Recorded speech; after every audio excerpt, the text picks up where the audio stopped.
nice.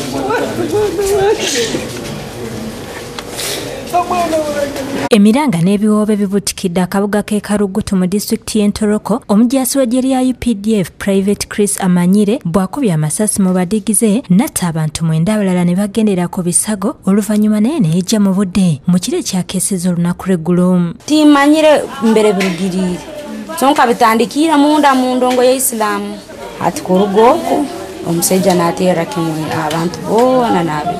Abafudde kuliko Private Naboth Natuhera, Mark Karungi, Alex Saturday, Ndugu Kidwidwi n'abantu ba bulijjo okuli Godfrey Haleluya, Mbambu Kyakimwa, Joyce Bira ne Esteri Kabugo. Kigambibwa nti Amanyire yasoose kunywamu ne muganzi we wabula yakyankalanye ne be yabadde nabo ng'agamba nti wabaddewo ayagala okumubbako muganzi we.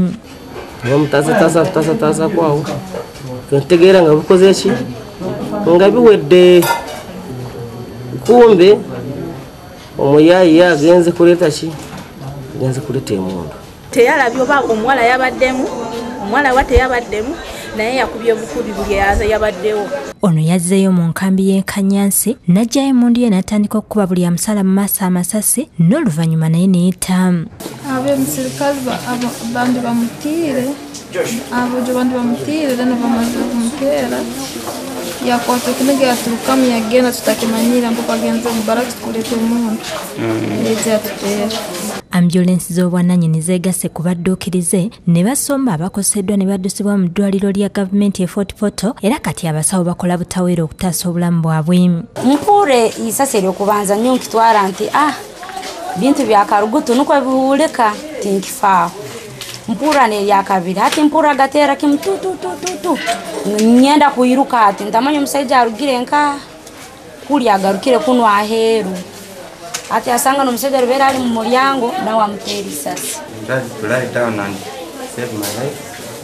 Then after we crawled up outside. To reach outside, the guy continued shooting inside.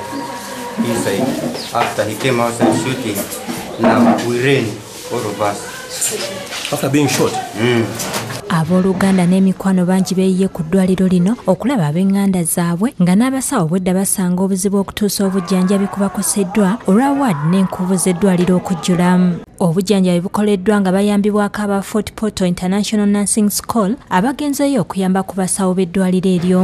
Bano bakoze kinene kuba abalwadde babadde basinga abajjanjabi obungi nga kyabadde kyetaagisa obuyambi obw'enjawulo.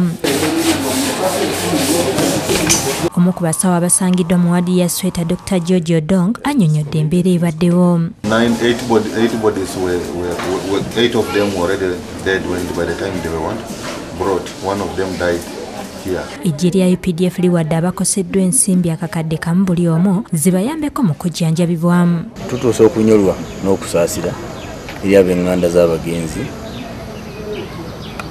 abafiiriddwa abantu baabwe mu ngeri ey'ekigwagwa ng'eno n'abajjanjabibwa tugenda kubajjanjaba ku ssaawa eno y'enteekateeka ekolebwa.